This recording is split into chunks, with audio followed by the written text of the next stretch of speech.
할렐루야 반갑습니다. 오늘 또 이렇게 화요일 사랑의 동산 리유니온으로 또 허락하신 하나님께 감사를 드리고 오늘 말씀을 맡게 된 구세군 나성교회를 섬기고 있는 이주철 사관입니다.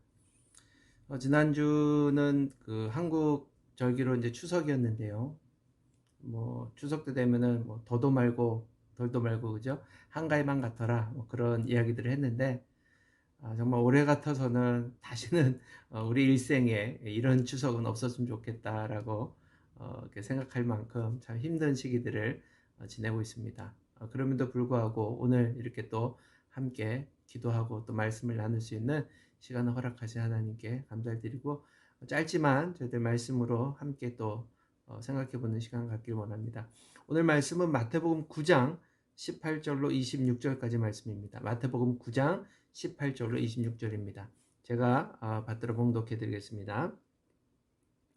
예수께서 이 말씀을 하실 때에 한 직원이 와서 저라고 가로되 내 딸이 방장 죽었사오나 오셔서 그 몸에 손을 얹으소서 그러면 살겠나이다 하니 예수께서 일어나 따라가심에 제자들도 가더니 12해를 혈류증으로 앓는 여자가 예수의 뒤로 와서 그 겉옷가를 만지니 이는 제 마음에 그 겉옷만 만져도 구원을 받겠다 함이라. 예수께서 돌이켜 그를 보시며 가라사대 딸아 안심하라 내 믿음이 너를 구원하였다 하시니 여자가 그 시로 구원을 받으니라. 예수께서 그 직원의 집에 가사 피리 부는 자들과 헌화하는 무리를 보시고 가라사대 물러가라 이 소녀가 죽은 것이 아니라 잔다 하시니 저들이 비웃더라. 무리를 내어 보낸 후에 예수께서 들어가사 소녀의 손을 잡으심에 일어나는지라 그 소문이 그 온 땅에 퍼지더라. 아멘. 우리가 잘 알고 있는 그런 말씀인데요. 오늘 말씀에는 두 사람의 믿음에 대해서 이야기를 하고 있습니다. 두 사람의 믿음이 굉장히 겉으로 볼 때는 위대한 것처럼 볼 수 있지만은 조금 차이가 있는 믿음입니다. 요즘과 같은 시기에 많은 분들이 이야기하기를 우리의 믿음을 테스트할 수 있는 그런 시기라고 이야기를 합니다. 교회가 대면 예배로 전환을 했음에도 불구하고 여전히 바이러스가 두려워서 교회 대면 예배에 참석하지 못하시는 분들이 있죠. 물론 그분들이 뭐 걱정하는 것은 이해가 되지만은 우리가 평상시에 뭐 마켓도 가고 또 여러 가지 활동을 하면서 교회 가서 예배하면은 안 되는 것처럼 그렇게 생각하는 그 선택에 대한 것이 조금은 안타깝게 생각을 합니다. 우리가 뭐 바이러스에 걸리면 어떡하냐 뭐 이런 것들도 걱정을 하는데 정말 전쟁이 일어나고 뭐 어떤 공산 국가로 전환되어서 예배하면 죽이겠다 뭐 초대교회처럼 예배하면 기도하면 뭐 사자굴에 던지든지 뭐 그런 핍박을 받는다라면 그럼에도 불구하고 우리의 신앙을 지켜갈 사람들이 얼마나 되는가 그런 것들을 생각해 볼 수 있는 그런 시기를 우리가 살고 있지 않은가 그런 생각을 해봅니다. 오늘 먼저 한 그 직원의 그 부탁을 보게 되면은 예수님께 요청을 합니다. 내 딸이 죽었습니다. 예수님 오셔서 그 몸에 손을 얹으면 내 딸이 날 수 있을 것 같습니다. 굉장히 좋은 믿음처럼 보입니다. 물론 믿음이 있죠.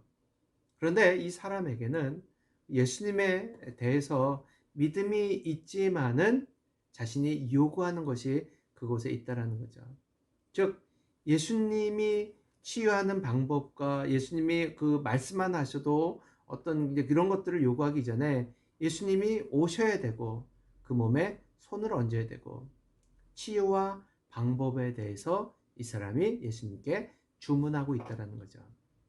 이러한 믿음은 우리가 신앙생활하면서도 찾아볼 수가 있습니다. 하나님 이렇게 해주세요. 하나님 내가 기도할 때 이렇게 응답해 주세요라고 하나님께 요구하는 기도가 얼마나 많은가라고 생각을 해봅니다. 우리가 하나님을 믿는다라는 것은 그분의 뜻에 우리가 모든 것들을 맡기는 것이지 하나님을 우리가 나의 필요에 의해서 하나님이 이렇게 하셔야 된다라고 요구하는 것은 엄밀한 의미에서 좋은 믿음이라고는 할 수가 없습니다. 예수님이 성경에서 믿음에 대해서 이야기하실 때 분량에 대해서 이야기하십니다. 믿음이 적은 자요, 믿음이 없는 자요, 또 이스라엘 중에서도 이만한 믿음을 보지 못했다라고 칭찬하는 좋은 믿음, 강한 믿음이 있습니다. 그 이후에 등장하는 한 여인, 혈류병을 앓고 있는 이 여인. 그 여인의 믿음은 어떤 믿음이었습니까? 그 여인은 예수님의 뒤로 가서 옷자락에 손을 댑니다. 본문 말씀 21절은 이렇게 이야기하고 있습니다. 이는 제 마음에 그 겉옷만 만져도 구원을 받겠다 함이라. 결과론적으로 다 치유받았죠. 죽은 딸아이는 살아났고 이 여인도 치유받았습니다. 그런데 우리가 하나님을 믿을 적에 우리는 어떠한 믿음을 소유해야 하는가는 이 말씀을 통해서 우리가 생각해 볼 수 있을 것 같아요.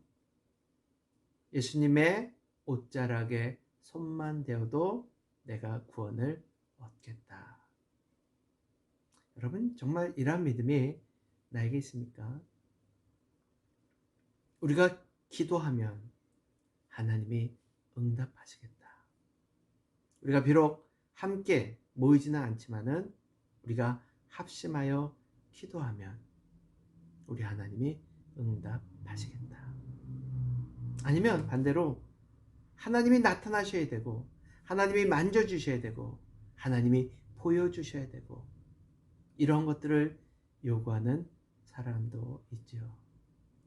물론 하나님은 다 개개인의 믿음의 분량에 따라 다르게 응답하십니다.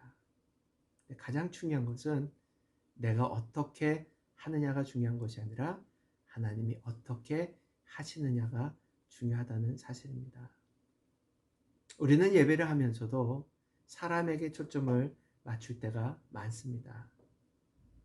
사람들이 좋아하는 찬양을 고르고요. 사람들이 즐거운 이야기를 하는 것. 그러면서 예배가 끝나고 나서는 어떤 반응을 우리가 요구합니까? 많은 은혜 받았습니다. 우리가 정말 예배를 통해서 많은 은혜 받았습니다. 엄밀한 의미에서 이것은 중요하지 않습니다. 내가 은혜를 받고 안 받고가 중요한 것이 아니라 하나님이 우리의 예배를 받으셨느냐가 더 중요합니다. 하나님이 우리의 기도를 들으셨느냐가 더 중요합니다. 예배를 통해서 내가 감격하고 내가 눈물을 흘리고 이것보다 더 중요한 것은 하나님이 우리의 예배를 받으셨는가. 우리 사랑의 동산 이 모임이 우리가 어떠한 감동을 얻고 우리가 어떠한 감흥을 얻고 이것이 중요한 것이 아니라 우리의 모임을 하나님이 기뻐하는가. 우리의 이 모임이 지속되어야 될 이유가 있는가. 분명한 것은 어떤 개인이나 교회의 이익을 위해서 우리가 모이는 것이 아니라 하나님이 우리에게 허락하신 상처받고 방황하는 그 영혼들을 세우고 다시 하나님의 제자로 우리가 파송하는 데 있어서 하나님이 그 사역을 기뻐하시기에 하나님이 이 사랑의 동산을 계속해서 지켜주신 줄 믿습니다.